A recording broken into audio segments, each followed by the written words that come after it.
অদো যদ্দারুপ্লবতে সিন্ধুঃ পারে অপুরুষম তদা রভস্য দূরহনতে ন গচ্ছ পরস্তনম।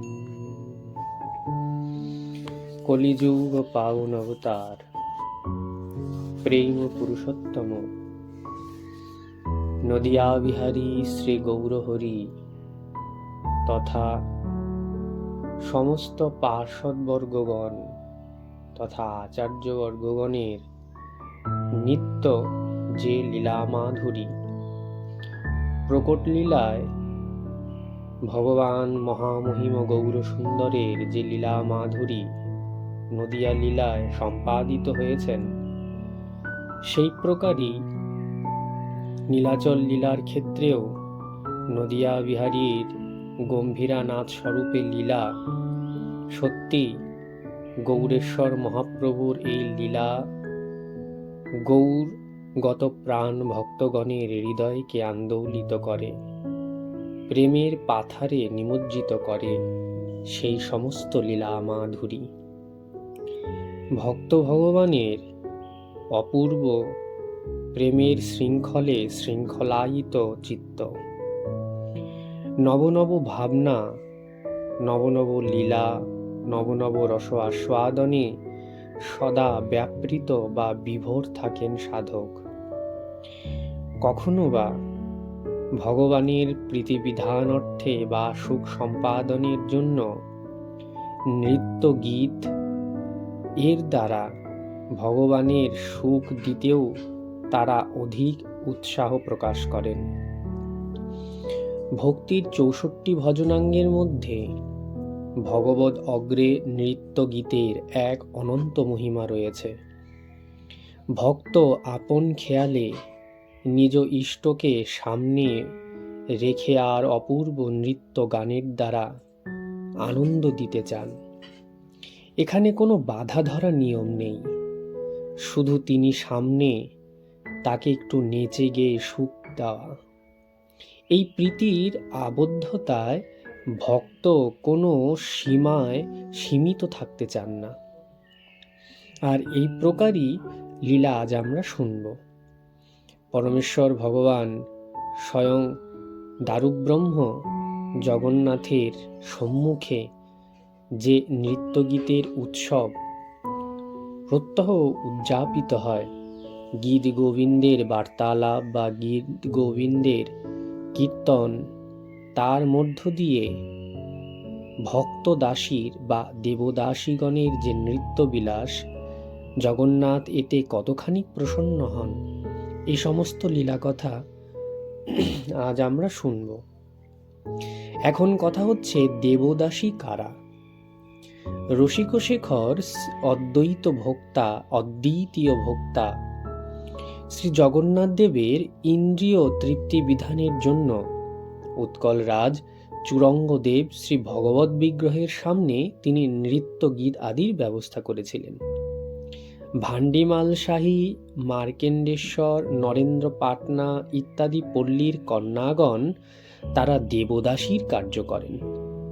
পতিত জাতিগণের কন্যাগণ বা অসংযত ললনাগণ দেবদাসীর কার্য করতে পারেন না। যেদিন শ্রী জগন্নাথ দেবের সম্মুখে যে দেবদাসীর নৃত্যগীত করতে হবে, সেই দিন তাকে উপবাস করতে হয়। নৃত্যগীতাদির পর গৃহে প্রত্যাগমন করে মহাপ্রসাদ সেবন ও ভগবৎ গুণ কীর্তন করতে করতে রাত্রি যাপন করতে হয়।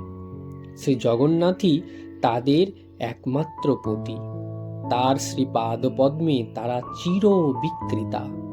এই অনুভবের সঙ্গে তারা কোনো প্রাকৃত পুরুষকে পতিত্বে বরণ না করে ভগবৎ সুখানুসন্ধান চিন্তায় সব সময় তারা রত থাকেন। শ্রী জগন্নাথ দেব নিত্য চিদ বিলাসী প্রভু, তার নিত্য দাসীগণই সেবিকাগণই দেবদাসীর পদবাচ্য। কেউ কেউ বলেন যে প্রাচীনকালে উৎকলের কোনো ভক্ত নৃপতি শ্রী জগন্নাথ দেবের শ্রীঅঙ্গ ধূলি ধূসরিত দেখে অনুসন্ধান ফলে জানতে পারেন যে শ্রী জগন্নাথ দেব শ্রী জয়দেবকৃত শ্রী গীত গোবিন্দ গীত শ্রবণ করবার জন্য একটি কুঞ্জ বনে গমন করেছিলেন। কোনো একটি ভক্ত ললনা শ্রী গীত গোবিন্দের গান করেছিলেন। এ জানতে পেরে সেই রাজা উক্ত ললনা বা রমণীকে শ্রী জগন্নাথ দেবের সামনে গান করবার জন্য নিযুক্ত করলেন। সেখান থেকেই দেবদাসী প্রথার সৃষ্টি হলো। পরবর্তীকালে সম্ভ্রান্ত বংশের ব্যক্তিগণ তাদের অবিবাহিতা কন্যাকে শ্রী ভগবানের এই সেবা করবার জন্য শ্রী ভগবৎ পাদপদ্মে অর্পণ করতেন। প্রত্যহ শ্রী ভগবানের প্রাতঃভোজনের সময় এবং রাত্রিকালে শয়নের সময় একজন মাত্র দেবদাসী একটি বাদ্যের সহযোগে শ্রী গরুর স্তম্ভের সামনে গান ও নৃত্য করেন।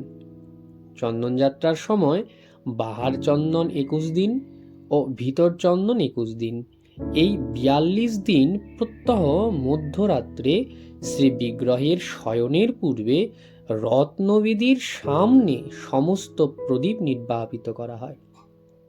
অন্ধকারের মধ্যে 3 জন সেবক শ্রী জগন্নাথের সামনে দণ্ডায়মান থেকে বিজন করেন, আর একজন দেবদাসী চন্দন অর্গলের নিকট শ্রী গীত গোবিন্দের গান ও নৃত্য করেন।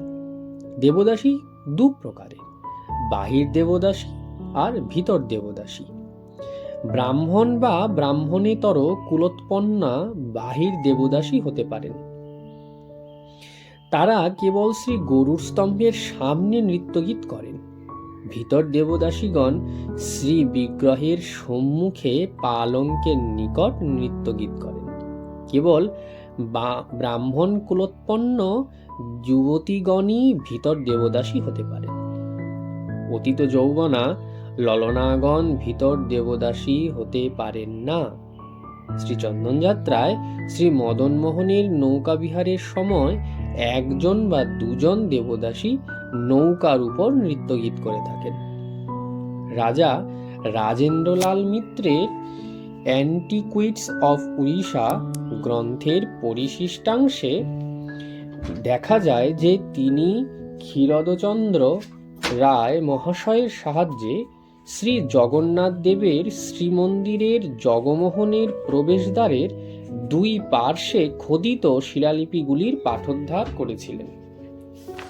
এমনকি প্রত্নতাত্ত্বিক মনমোহন চক্রবর্তী মহাশয় জয় বিজয় দ্বারের দক্ষিণ পাশের 5টি ও বাম পাশের 7টি লিপির উদ্ধার করেছেন। তার মধ্যে কপিলেশ্বর দেব, পুরুষোত্তম দেব, প্রতাপরুদ্র দেব, মান গোবিন্দ গোবিন্দ দেব কর্তৃক উৎকীর্ণ যথাক্রমে 5টি, 4টি, 2টি ও 1টি লিপির পরিচয় পাওয়া যায়। কিন্তু এখন কথা হচ্ছে এই কথাগুলি বলবার তাৎপর্য কি, এর প্রাচীনতাই বা কতখানি। এখানে একটি শিলালিপি থেকে জানা যায় যে বীর শ্রী গজপতি গৌরেশ্বর, নবকোটি কর্ণাট কলবর্গেশ্বর বীরবর শ্রী প্রতাপরুদ্রদেব মহারাজের 4র্থ অঙ্ক কর্কট অর্থাৎ শ্রাবণ মাস শুক্লপক্ষের 10 তারিখ বুধবারের আদেশ অনুযায়ী বড় ঠাকুরের শ্রী গীত গোবিন্দ ঠাকুর ভোগের সময় নৃত্য হবে, সেই সময় তিনি ফরমান জারি করেছিলেন। সন্ধ্যা ধূপের শেষ থেকে বড় শৃঙ্গার পর্যন্ত নৃত্য চলবে। বড় ঠাকুরের সম্প্রদায়, কপিলেশ্বর ঠাকুরের নিযুক্ত নৃত্যকারীগণ, পুরাতন সম্প্রদায়, তৈলঙ্গী সম্প্রদায়, এরা সকলেই বড় ঠাকুরের গীত গোবিন্দ ছাড়া অন্য গীত শিক্ষা করবেন না বা গান করবেন না। অন্য গীত কদাপি পরমেশ্বরের সামনে হবে না। এই নৃত্যকারীগণ ব্যতিরেকে 4 জন বৈষ্ণব গায়ক আছেন যারা গীত গোবিন্দের গান করবেন। এদের নিকট থেকেই অশিক্ষিতগণ এক স্বরে শুনে গীত গোবিন্দের গান শিখবে। অন্য গান কদাপি করা যাবে না। যে পরিছা বা মন্দিরের তত্ত্ব বিধায়ক কর্মচারী এটা জেনেও যদি অন্য গান করান বা নৃত্য করান, তিনি জগন্নাথের দ্রোহ করবেন আর তাকে অবশ্যই দণ্ড পেতে হবে। এই হচ্ছে দেবদাসীগণের কথা বা এর প্রাচীনতা। আজ আমরা জানলাম কে দেবদাসী, জগন্নাথের সামনে কখন কখন গীত গোবিন্দের নৃত্য হয়, কারা কারা এর উপযুক্তা। আজ এ পর্যন্তই, আবার নতুন কিছু আমরা আস্বাদন করব।